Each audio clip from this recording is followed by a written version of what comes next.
vão tirar essa ideia, Agostinho principalmente, lá dos mitos babilônicos, dos demônios que tinham relação sexual, né? Os súcubos e os íncubos.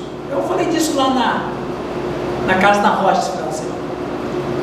Então você observa, uma aula necessária. Você vai observar, essa aí é uma regra muito forte dentro da aula do protestante evangélico. Né? Pastor, volta só para dizer que eu vou tirar uma foto aí. Ele gostou dessa partida. Ele vai estabelecer lá na igreja dele, dia de Santa Ceia, os casais só orando. Está gravando isso aí, né, pastor? Esses slides eu vou passar para vocês depois. Continuando aqui. Assomado a isso, na década de 70 e 80, chega ao Brasil duas fortes teologias: a prosperidade com Kenneth Hagin e outros. Se alguém tem doença, desemprego, problema financeiro, é culpa do demônio. Expulsa o demônio e a pessoa está curada. Como é que o reino de Deus chega quando você encontra isso aí? Na nossa cultura. Batalha espiritual com o Peter Wagner. O Peter Wagner, pelo menos chegou muito forte na década de 90 no Brasil.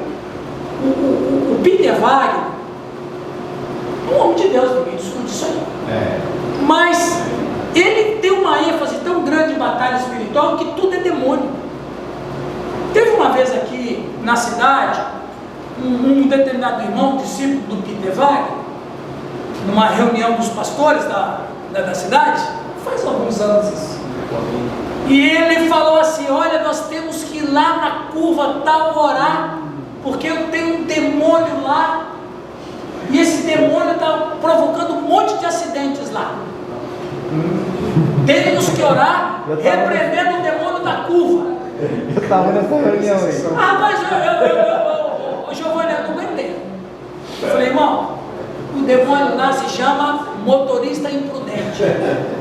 Porque o cara quer fazer a curva a 140 km por hora, o carro vai tomar mesmo. Mas o que é isso? Foi a batalha espiritual com o Peter Wagner, turbinado pela Rebeca Brown, naquele ele veio libertar os cativos, que um livro que fez mais mal e adoeceu muito do que trouxe alguma coisa boa. Vocês leram a Rebeca Brown lá?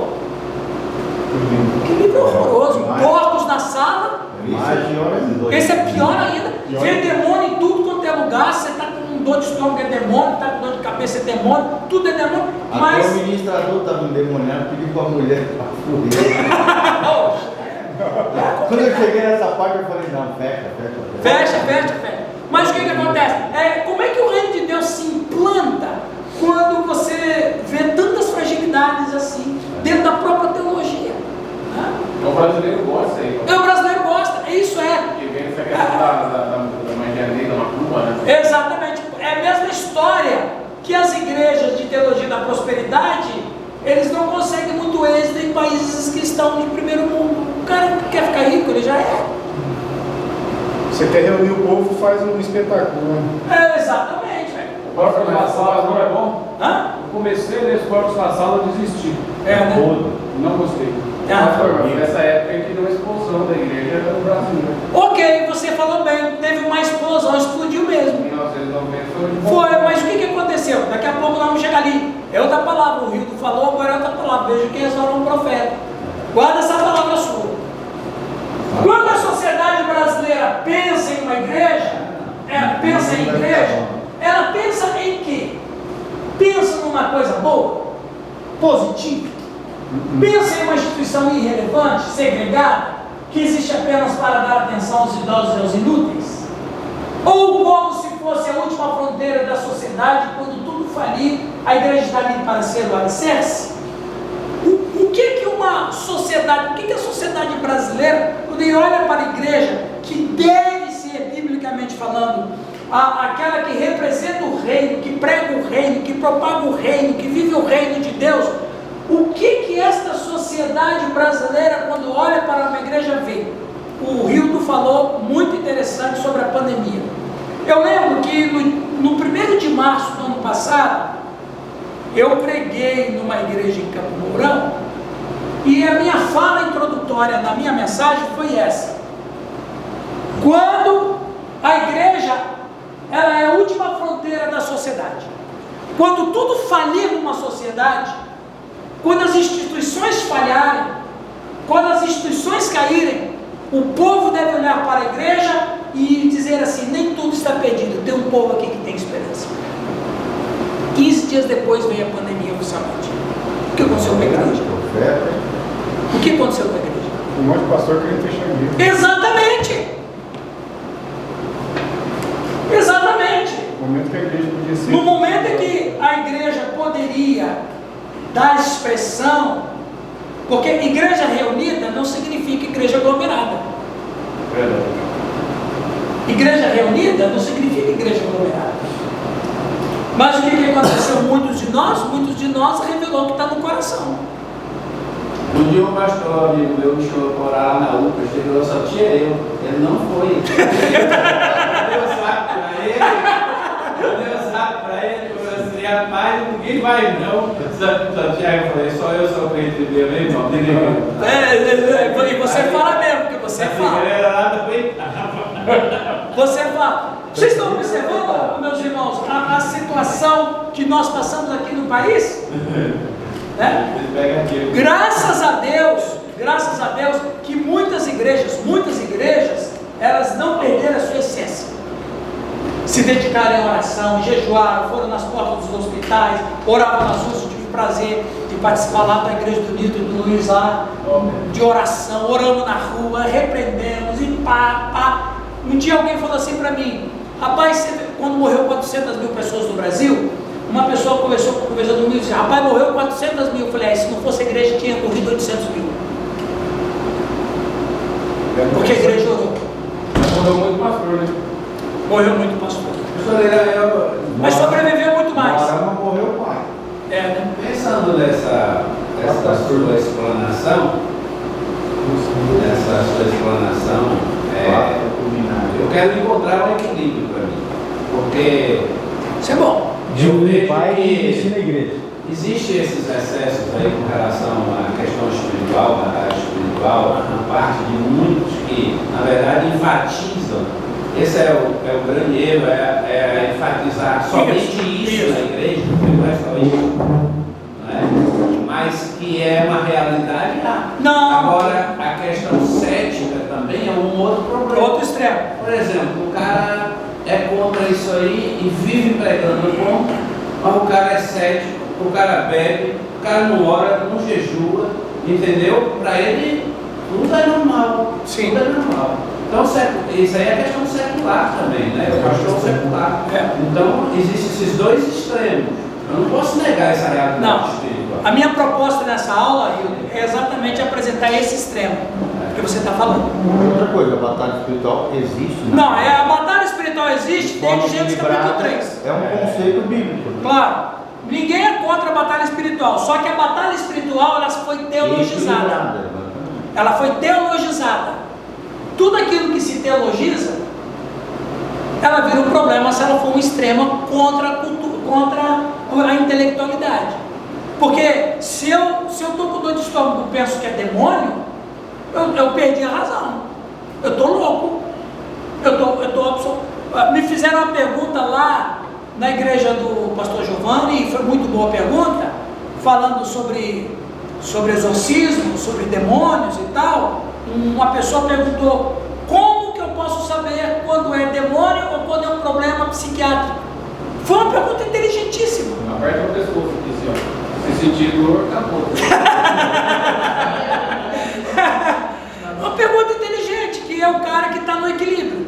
Então, a batalha espiritual existe desde... Aliás, eu até falei errado, né? Não é nem Gênesis 3, existe desde Gênesis 1. Quando o diabo e seus anjos tentaram perverter a verdade de Deus no céu.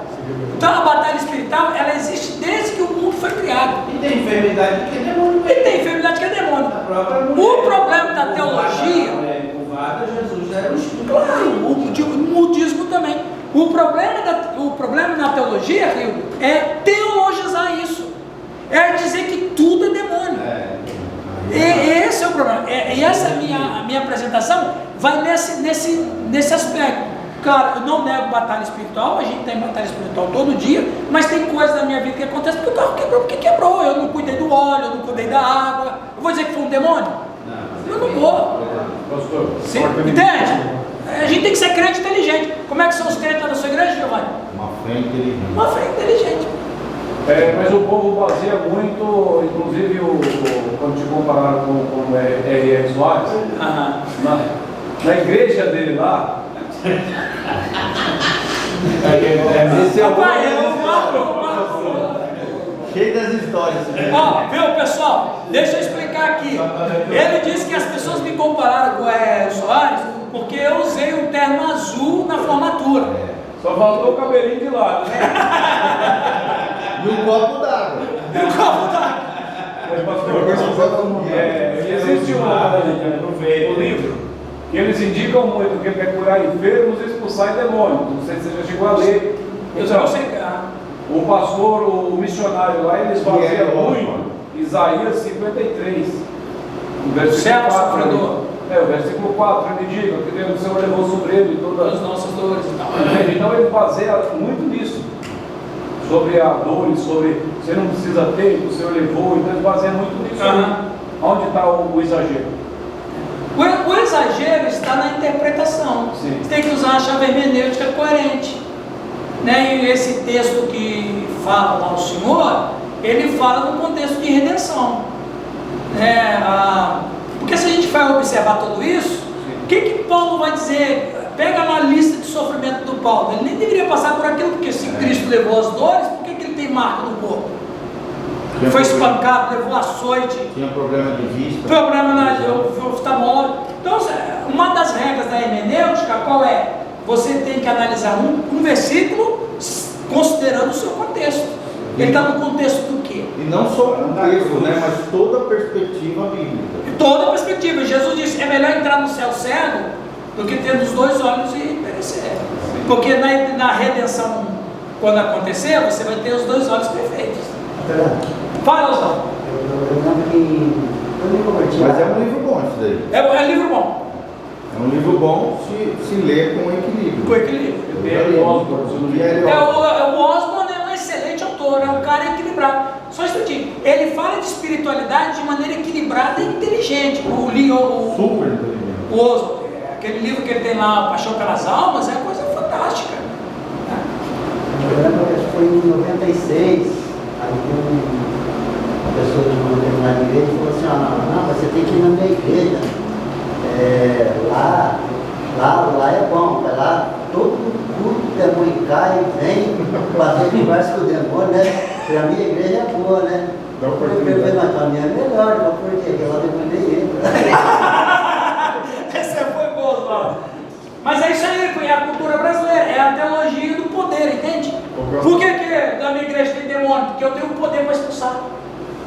Sim. Eu gosto do espetáculo. Ele gosta.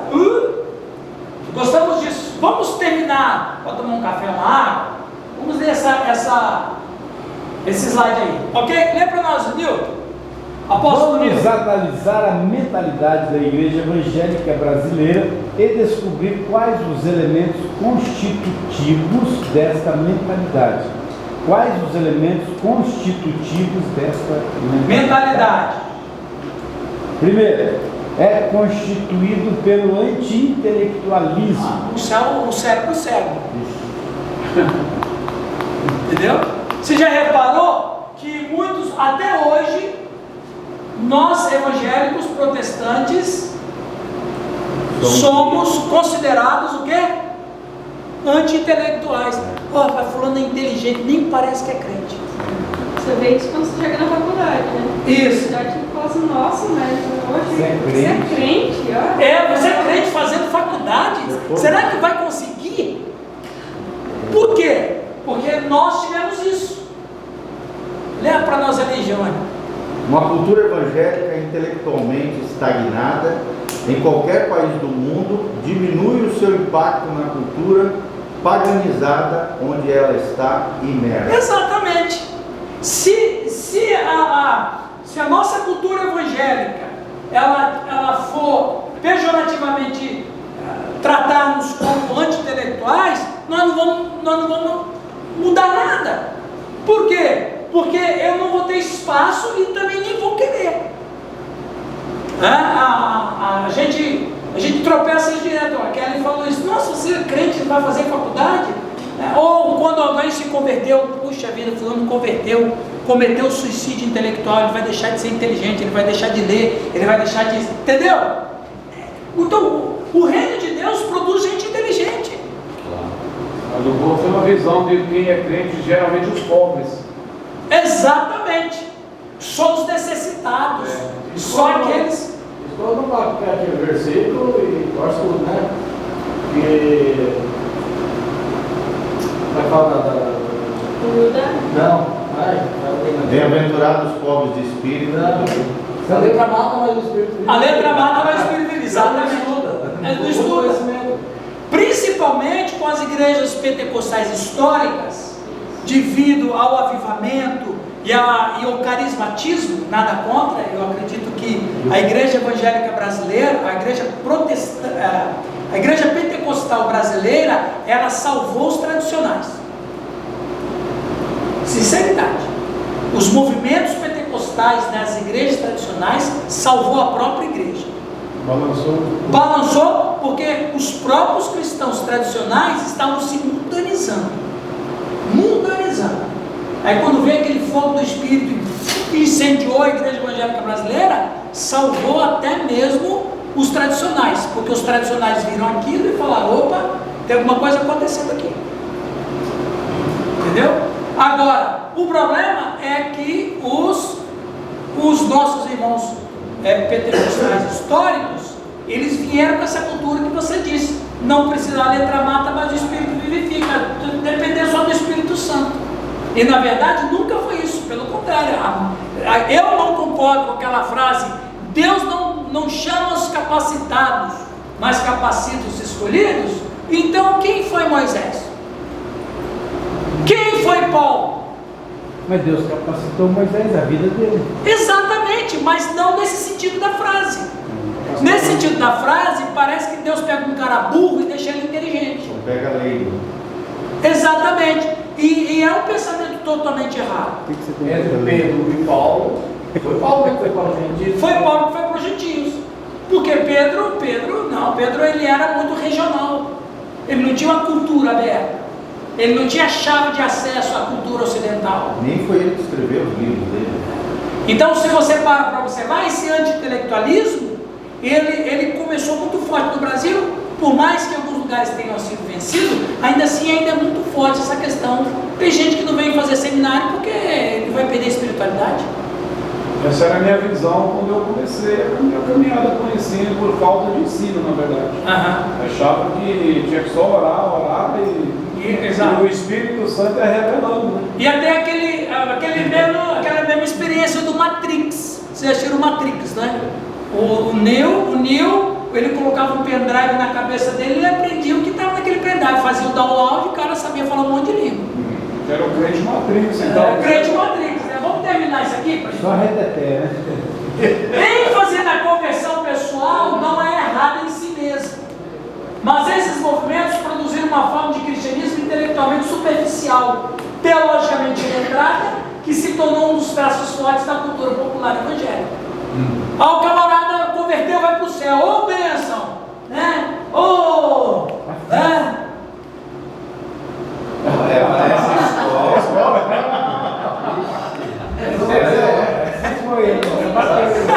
Eu acho que ele tinha tomado um coroco. Eu prefiro subir quadrado do que Entregou descer a marmita, redondo. hein? Por que eu escolhi esses slides? Exatamente isso. Como é que o crente era chamado? Quadrado por causa de quê? Porque não toma cerveja. Não. Isso aqui, ó. Mente fechada. Olha aqui, ó. Ó, se o cara falou que vai pro céu, morreu intelectualmente, porque ele só quer ir pro céu. Ele não estuda mais. Mas aqui, ó. Viu, Luiz? Você que gosta disso? Quando você tiver esse slide, você põe lá no seu.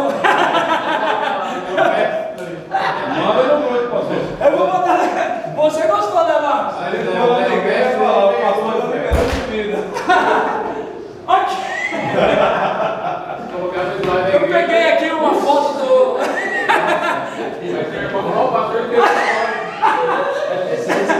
Então, claro que esse slide aqui é uma provocação, né? O anti-intelectualismo é sobretudo decorrência de uma visão pragmatista do evangelho que busca o crescimento do mérito a qualquer custo e demonstra hostilidade em relação ao trabalho realizado pelos intelectuais, como educação, pesquisa, crítica social e cultura. Nada melhor do que um pastor ser um cara culto. Vamos terminar lendo Jeremias 3:20. Jeremias 3:20 para a gente tomar um café. Gostou da foto sua ali? Olha, Luiz, gostou daquele desenho ali? Só o termo que eu gostei. E a gravata vermelha. Eu não estava achando graça nenhuma nesse jumentinho aí.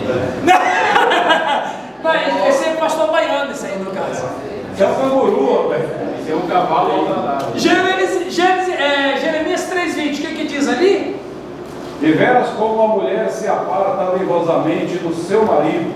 Não, não, isso não. Ué, Jeremias 3:20, gente. Peraí.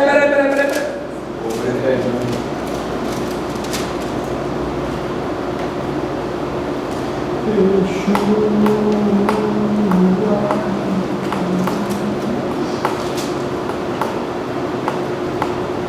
Ixi. Bom, depois a gente vai ler isso aí, ok? Vamos tomar uma água, um café? Ó, café de uma campanha do pastor meu aqui, ó. Hã? O pastor amigo meu postou de como libertar da minha família. Então, põe na igreja. Como libertar A minha família. Vamos lá tomar um café. Depois a gente lê, então.